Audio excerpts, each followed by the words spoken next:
Terve! Oiva omavoima tässä. Tällä ohjevideolla näytän, miten voi kätevästi tehdä hintakiinnityksen omavoiman Prima Live-palvelussa. Kun on kirjautunut Prima Live-palveluun, saapuu etusivulle. Tällä sivulla näkee muun muassa tämänhetkisen sähkölaskun kertymän sekä sähkön spot-hinnat tänään ja huomenna. Seuraavan päivän hinnat julkaistaan palveluun iltapäivän aikana. Hintakiinnityksiä pääsee tekemään 3 eri kohdasta etusivulla. Tästä, täältä ja ylävalikon otsikosta hintakiinnitykset. Klikataan nyt siitä. Hintakiinnitykset sivulla on kiinnitettävissä olevia jaksoja. Listan ylimpänä on ensin nähtävissä hintakiinnitykset pidemmille jaksoille, kuten seuraavaksi vuodeksi tai seuraavaksi 2 vuodeksi. Tällä videolla tarkastelemme kuitenkin lyhyempien aikajaksojen kiinnityksiä, ja ne löytyvät pidempien jaksojen alapuolelta. Lyhyemmillä hintakiinnityksillä tarkoitetaan joko vuosineljänneksen pituisia jaksoja tai seuraavia yksittäisiä kuukausia, joista nyt on nähtävillä marraskuu ja joulukuu 2023. Hintakiinnityskorttien symboleissa on vihreä nuoli alaspäin tai punainen nuoli ylöspäin riippuen siitä, että onko kyseisen jakson hinnan kehityssuunta ollut laskeva vai nouseva. Lisätietoa jaksosta saat klikkaamalla hintakiinnityskortin päältä. Tämä avaa näkymän, missä voi tarkastella hintajakson kehitystä koko ajalta ja nähdä tarkan päivähinnan viemällä kursorin hintakäyrän päälle haluttuun ajankohtaan. Lisätietonäkymässä voi myös asettaa kiinnitysautomaatin tai hintavahdin. Lisäksi tiedoista voi nähdä, mihin asti hintakiinnitys on tehtävissä.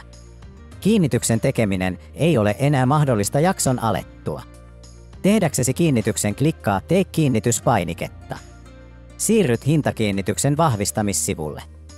Valittu kiinnityshinta on voimassa 10 minuuttia, jonka aikana kiinnityksen voi vahvistaa. Tässä näet sen kulutuskohteen tiedot, mihin kiinnitystä ollaan tekemässä. Ilmoitettu kiinnityshinta sisältää 24% arvonlisäveron. Ilmoitettuun kiinnityshintaan lisätään vielä toimitusmaksu ja kulutusvaikutus, joista muodostuu kuukausittainen laskutushinta. Asiakaskohtainen kulutusvaikutus, eli sähkönkäytön ajankohta, voi laskea tai nostaa lopullista laskutushintaa. Käyttöpaikan kiinnitysasteeksi voi valita 50 tai 100%. 50% kiinnityksessä kuun sähkönkulutuksesta puolet laskutetaan kiinnityshinnalla ja puolet kuukauden spot-hinnan keskiarvolla, jonka lisäksi hintaan vaikuttaa kulutusvaikutus.